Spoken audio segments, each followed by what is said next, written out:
raining in. Hay, tag-ulan na naman. Oh, nahihirapan ka bang humanap ng ganap? Worry no more dahil papasyal tayo sa mga lugar kung saan hindi tayo mapipigilan ng ulan. Ako si Rona, ang inyong travel chum na makakasama this week. Tara, at silipin natin ang mga indoor pasyalan. Dito lang yan sa Biyaheng Pangasinan!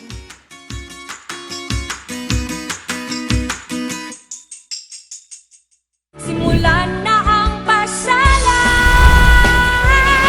Lang-lang, pumasyal sa Pangasinan, balikan ang lahat ng pagpasaya. Lang-lang, klaseng ang taglay na ganda, siguradong mag-enjoy ka. Lang-lang, pumasyal sa Pangasinan, balikan ang lahat ng pagpasaya. Lang-lang, klaseng ang taglay na ganda, siguradong mag-enjoy ka. Dalilan Pangasinan.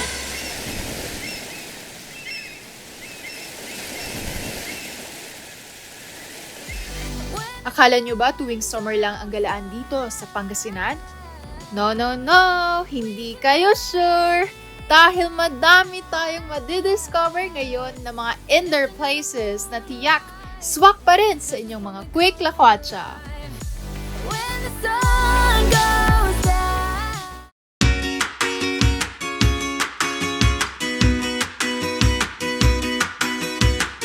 A funny feeling on the front. The sun Excited na ako at nandito tayo ngayon sa Casa Real sa Lingayen. Tara, silipin natin ang Banaan, ang Pangasinan Provincial Museum. to get around. So when I see the stars. Uy, Sir Nuts! Hi, Kamusta Rona! po? Good morning! Okay, welcome dito po sa Casa Real kung saan nandito ang ating Pangasinan Provincial Museum, ang Banaan. Halika, silipin natin. Tara po. I want to fly. So, Sir Nuts, bakit nga po pala Banaan yung tawag sa museum? Makikita mo, okay, Banaan. Banaan is a Pangasinan word, which means meeting place or place of convergence. Kasi the story that we would like to tell in our museum is that Pangasinan is a meeting place or a convergence of various cultures and influences. Kasi nandyan yung Chinese encounter, we had relations with the Chinese, nandyan din ang Spanish colonial period, American colonial period, ganun din ang Japanese occupation. Kaya marami tayong may kwentong mga influences or convergences dito sa ating lalawigan. Kaya tinawag natin yung museum natin na Banaan. Okay, Rona, bago tayo magpunta sa mga iba pang galleries, kwento ko lang kung ano yung history ng ating Casa Real, kung saan nandun yung ating Banaan Museum. Kung makikita mo, ito yung mga machuca tiles, ito yung mga original tiles na ginamit dito sa ating museum or dito sa Casa Real. Okay, these are century old, Kaya ito rin yung naging inspiration ng ating museum logo na pinakita ko sa iyo kanina. Okay? Machuca tiles, galing yan sa Spain. Okay?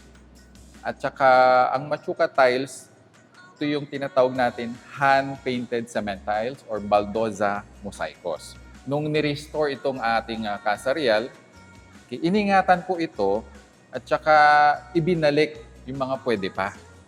So yung inaapakan natin ngayon, okay, ito yung mga century-old na Machuca tiles. But since yung iba hindi niya na kayang sakupin or malagyan yung mga ibang rooms natin dito sa ground floor, we had them reproduced. So ready ka na ba na ikutin yung mga iba pang gallery? Ready po. Sige, let's go!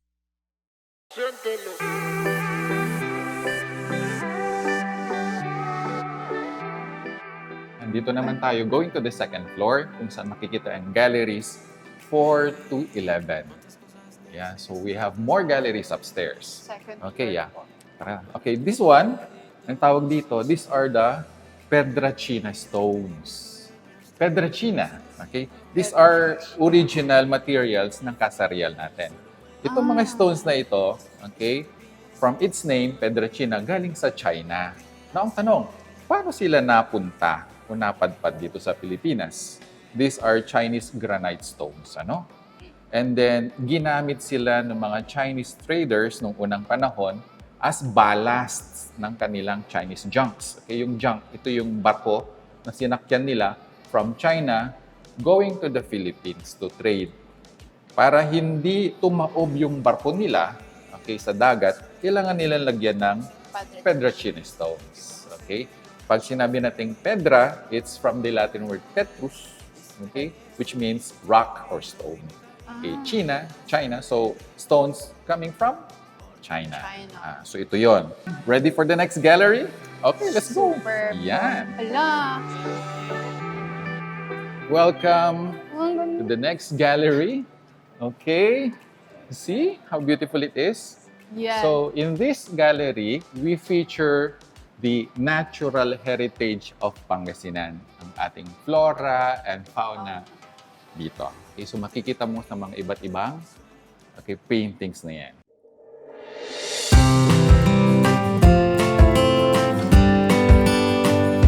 Yan. Ito naman yung Casa Real natin. This is the scale model of Casa Real kung nasaan yung ating Banaan Museum. So ito, pinatayo to, sabi ko kanina, noong 1840s, mid-19th century during the Spanish colonial period. And this is the very first provincial capital of Pangasinan. Nandito rin yung mga old nails and old bolts. So yung mga materials na yan, you can find here in Casa Real. And then these are the original. Ito naman yung in terms of Pangasinan spirituality, marami tayong mga beliefs. Okay? Dala-dala pa rin natin yung mga practices and traditions na ganito, like pag-aalay, pag-aatang. So parang ito yung first aid nila noon. Opo. Yan. Okay, dito naman makikita natin yung mga iba't ibang talismans, mga anting-anting.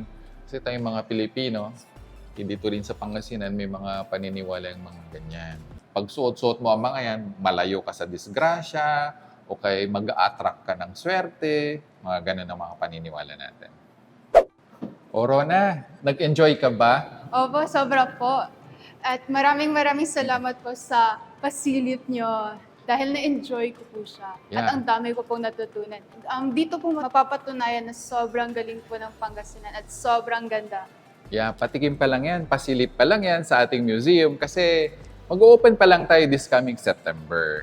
So our grand opening for the museum, for our community, for our fellow Pangasinan to see and visit is on September 8.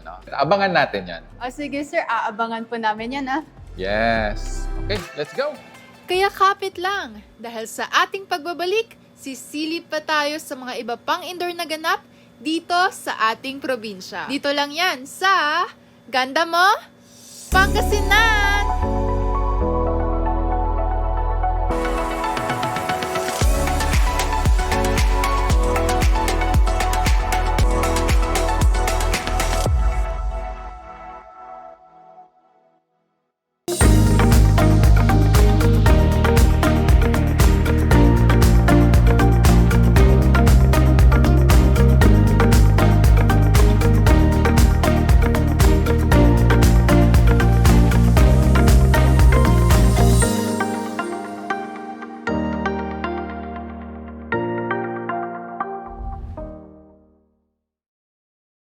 Pagplano ng pamilya, hawak mo sa iyong kamay.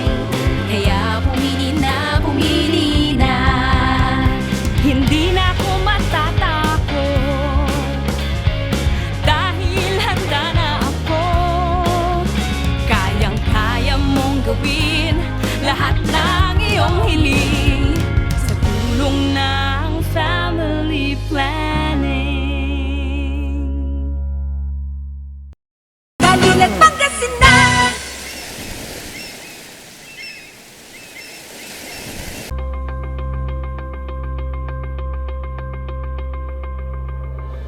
Uy, gutom ka na ba?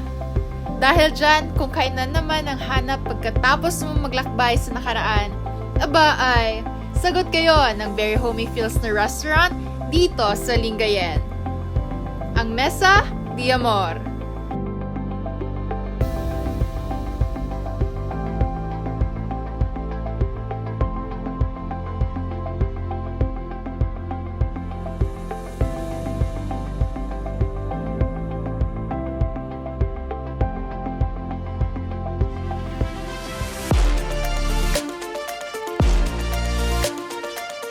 Nandito tayo ngayon sa Mesa de Amor at maraming Filipino dishes tulad nito.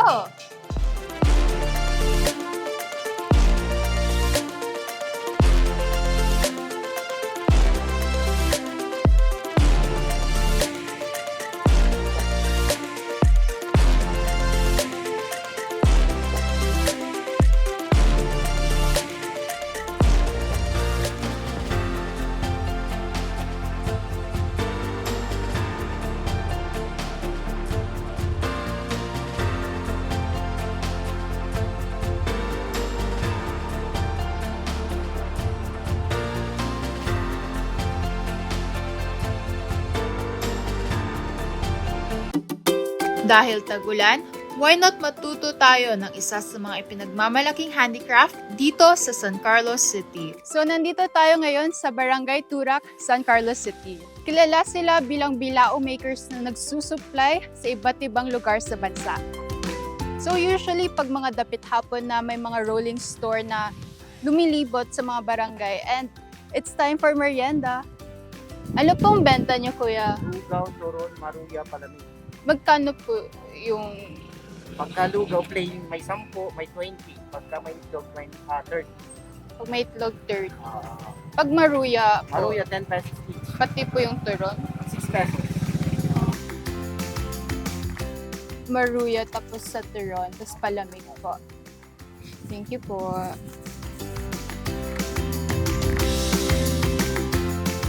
Palamig. Bye po!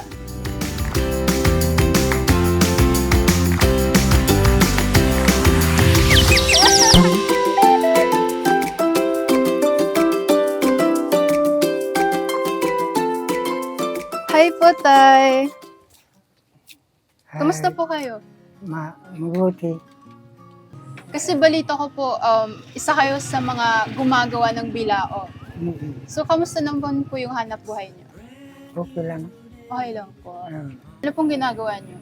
nagbabamban ako ng bilao. Nagbabanban po. Mm. Para po dun sa bilao.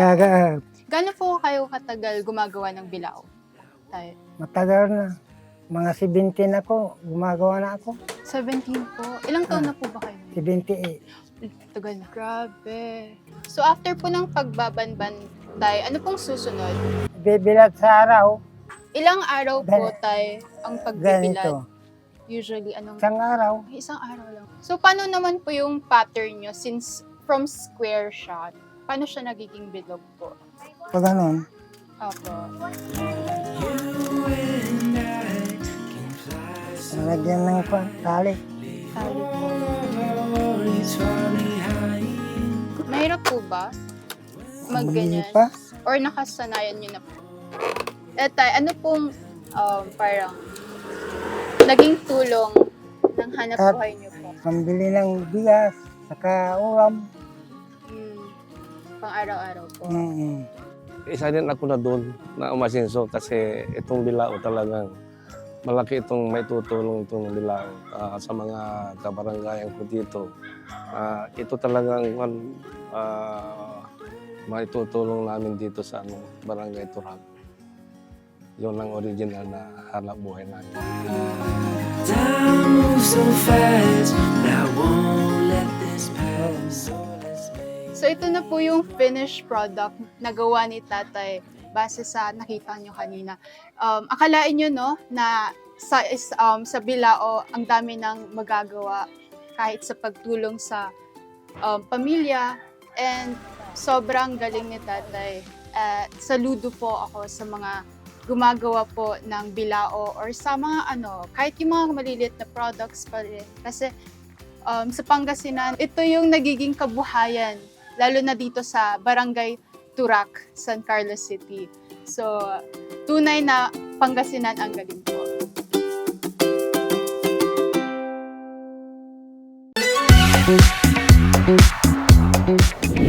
Al fresco type yung place namin para maging ano siya sa mga tao na gusto ng parang kumakain lang sa labas na fresco yung hangin.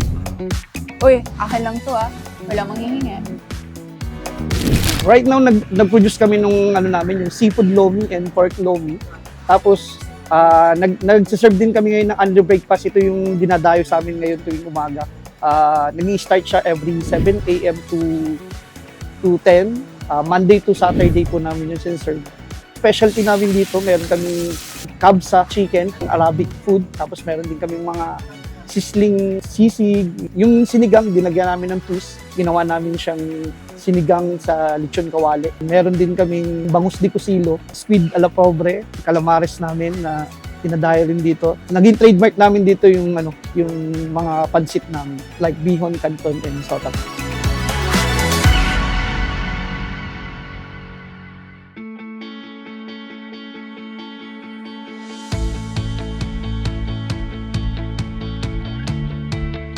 So, andito tayo ngayon sa Just Ice Purified Tube Ice located sa Barangay Perez, San Carlos City. So, curious ba kayo kung paano nagagawa ang yelo na sa inumin natin? Tanungin natin si Sir John.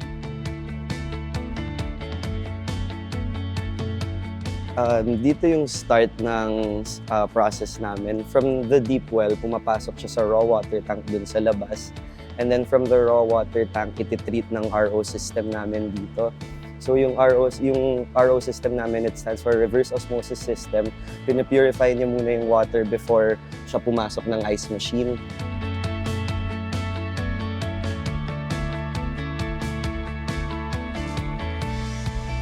So from the product water tank, papasok na siya dito sa ice machine.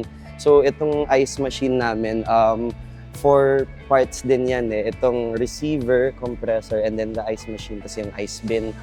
Pero yung tubig, pumapasok lang talaga siya dito sa ice machine. Ito kasing receiver namin, nandyan yung refrigerant namin, which is yung ammonia. So dyan lang siya nakakulong. And then itong compressor namin, that's basically yung parang engine ng makina. So, dito basically po yung tubig. Yes po. Yes Tapos, po, dito. yun yung ammonia lang. Parang lang siya, yan yung refrigerant lang. Yan lang yung pangpalamig niya para maging ice talaga.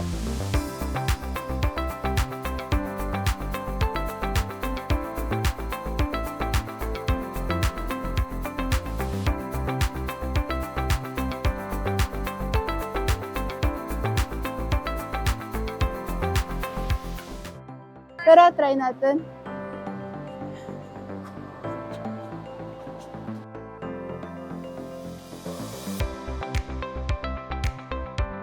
Sako. Dito kita sa sako.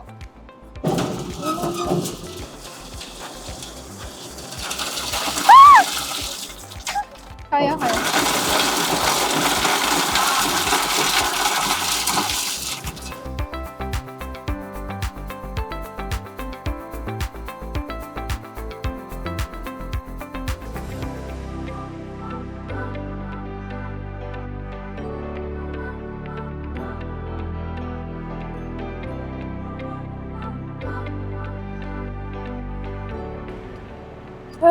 Ang lamig. So, dito sa storage nila, pinapanatili ang room in negative 2 degrees Celsius para ma-maintain yung ating ice. Asan na nga ba si Jack Frost? Kaya ito purified tube ice because tinanggalan po namin na ng mga minerals and we made sure na maganda ang quality and malinis ang ating yelo. It's basically purified water na ginawa natin tube ice. Malinis po. Hindi tayo magkakasakit and other factors din. If it includes our food and all that, hindi tayo magkakaproblema sa katawan natin. Malinis lang din po siya talaga.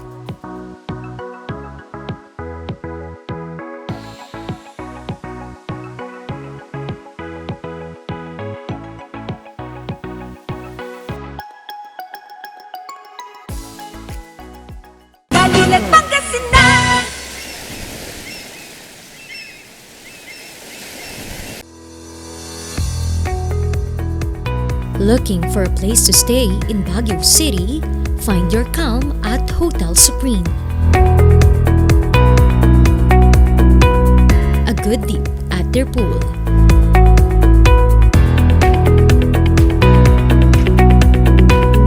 Clean and comfortable rooms with a view.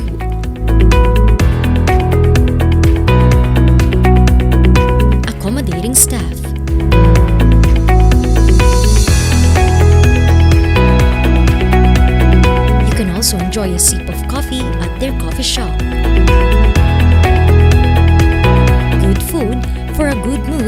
restaurants. Spacious halls for events, and many more. A perfect balance of business and relaxation, all at Hotel Supreme. A new player in business? Get that head start and vamp up with the Regional News Group Luzon. Advertise now and reach your target market. Achieve success and call us at 074-637-3947 or through our mobile number at 0960-289-2454. Send us a message at rngluzon@gmail.com. Seize the opportunity with the Regional News Group Luzon. Sa milk tea ng batang 90s, tara't atin lang i-try. Ang batang 90s milk tea, di ka magsisisi, promise. Sa milk tea ng batang 90s. Dalilan Pangasinan! This summer love, more than enough, makes me a rock. This summer love, more than enough, the night is young. Hello, good morning. Ginata at saka sinigang, mayroon doon. Kumakain ka ng ginata. Opo, favorite. Nagulutan po yan tayo. Kalabasa, yung tinatawag nilang bulan lang. Bulang lang. So tayo, tanghalian niyo na po yan. Okay. So kung tayo mga nasa city, may kalan tayo, sila tayo, Lang-lang. meron silang lang po. Pero check natin kung paano to gawin. Feel my heart accelerate. Our bodies press up tight, feeling so right. Kagaya ko ba kayo na naghahanap ng panibagong experience at hindi takot madumihan? Well, may excite kayo sa next na ganap natin dito sa Barangay Kintong, kung saan sila ay kilala sa pottery making.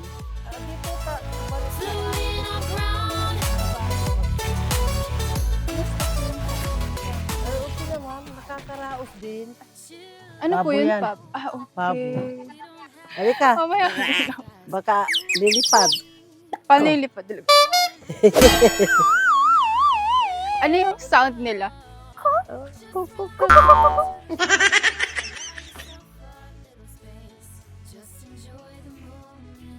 So, paano po gumawa ng mga Gripo? ganito po? Opo.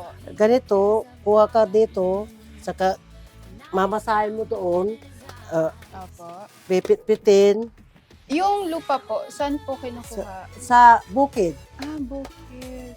Tapos iniimbak nyo? Oo, iniipon. So, ano pong susunod dyan, ma'am? Ilalagay ko doon, at saka lalagyan ko ng yung rupa, Saan ganito, po? dito. Tapos, ay, okay.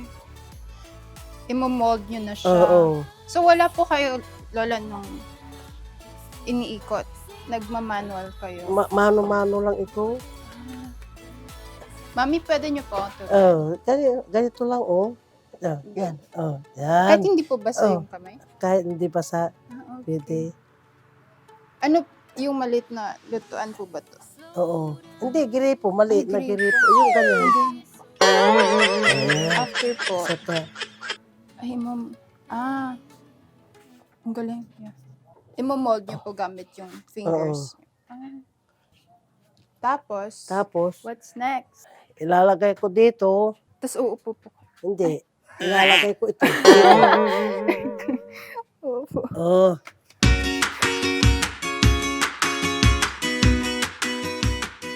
Ano pong tawag dito, ma'am? Ito, patos. Patos? Oo. Umiikot siya. Ako ang umiikot. Ikaw. May pang ping-pong tayo. Ano? Ito po? Oh, ito. Tapos Yan. Oh, si. gaganon. Gano'n po ka- Gano'n. Dahan-dahan lang. Yan. Dinamit lang. Dalawang kamay po ba? Oo. Kahit Saan isa po ako lang. iikot? Baka mahilo ka na. Mano-mano. Mano-mano. Oo. Kasi kamay. Kasi wala kaming makina. Kami na lang ang uuikot dito. pag natuyuan na ito, matigas na, saka ko papatungan ulit. Yan, ganyan. Gano'n po kapal dapat? Gagawa pa tayo ngayon ng Spanish bread. Spanish bread. Pagkatapos nito, ganito na lang ang Yung gagawin. gagawin. Wala ba masira?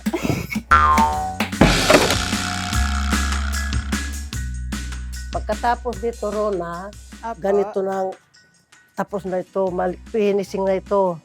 Ilang araw po? 3 araw, saka pag natuyuan na, ibibilad dyan sa araw, Okay. saka kukulayan, magiging ganito rin pagkatapos ng iluto, yung pula. Nakatapos ako sa elementary, hindi na ako pinag-aral. Sa hirap ng buhay namin, tinuruan na ako ng ganito, saka yung gripo.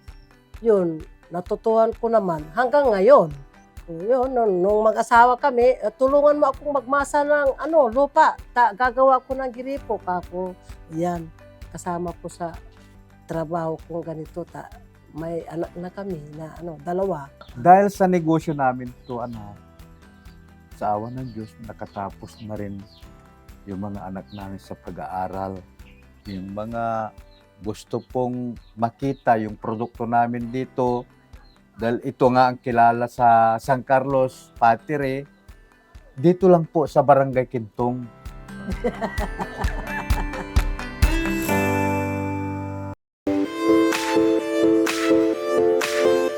Pagod ka na ba sa napakahabang biyahe at wala ka nang mapuntahan? Well, tamang-tama dahil nandito tayo sa RR Food Trip Place na kung saan matatagpuan ito sa Urdaneta Bypass.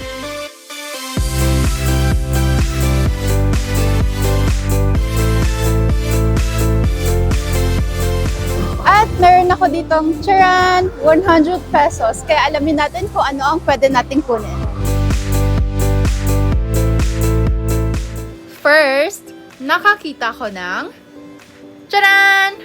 Orange waffle eggs. Waffle eggs? I mean, tok neneng.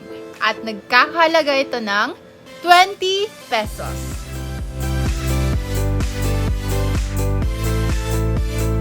Siyempre, hanap din tayo panulak. May nahanap akong best place. Tempting ang mango graham shake. At wag ka, 50 pesos lang yan.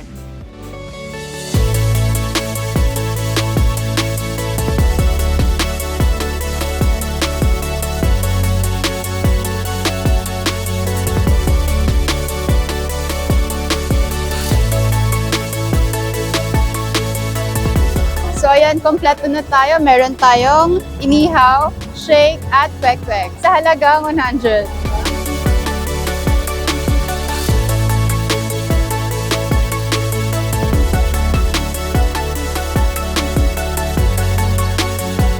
Gusto nyo?